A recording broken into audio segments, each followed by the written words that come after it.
So hello friends, in this video you will see how we can transfer data between two components using services in Angular.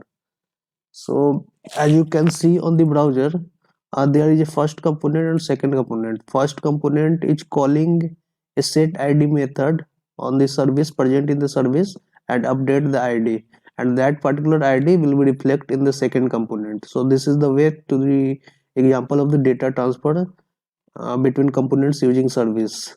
So as we click set id, you can see the id is a random date.now function. uh, this is the integer value. I will show in code later. So on clicking set id, every time there is new id will be created, and this is the currently this is the id. This is the current id. So let's click ok, and you can see second component id is reflected. Again we click on set id, new id is generated here, and we click on ok. You can see in second component second id is updated. So this is the way to data transfer communication between two components and using services. So let's check the code. Hope you understand more.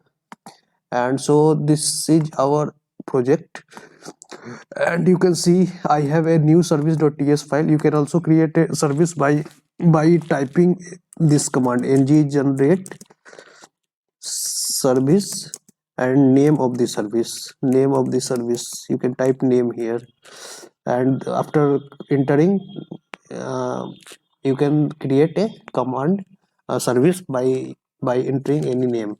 So as you can see, there is a two methods, set id and get id, and I declare a id of type number here, and I also use the subject of RxJS to emits the data to the other component. Means first component will update the data. Means basically it's indirectly update the subject, update the observables by using the next method of the subject, and get id will just return the observable subject here. So this is the set id and get id method, and the data transfer between two component is using service, and inside service we use the observable subject. So this is the two method which are used. Now let's go to the first component. Let's first go to app component.html. So as you can see, app component.html, app first and app second selector is binded here. So on the page load, app first component html and app second component html will be loaded, as you can already saw on the browser. So let's go to first component. First component is this. So as you can see, in first component service is imported, new service is imported, and in the private, in the constructor, this is injected here, service injected here. So now there is also a set id method to call the service set id method. So in this id we can use date.now to get the current id, and I put the alert here to show on the page, and call the set id service method and pass the id as a parameter. So set id will be called, and this method will called, and in the subject id will be updated. So this is the first component code, and on the html, as you can see, there is a button and a click method to call the set id. And also, so now on the second component, as you can see, there is id.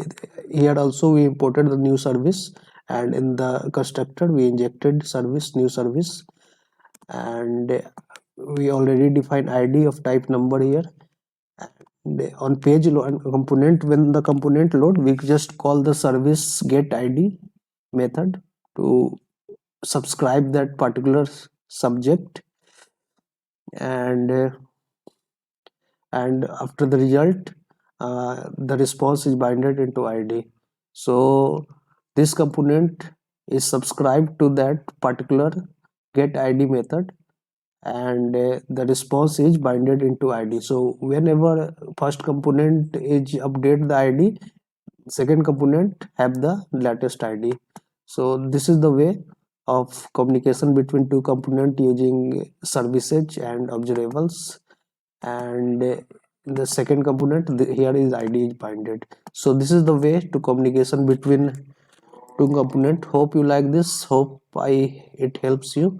If it's useful for you, please like the video, subscribe the channel, and we'll back soon with some other video. Thank you.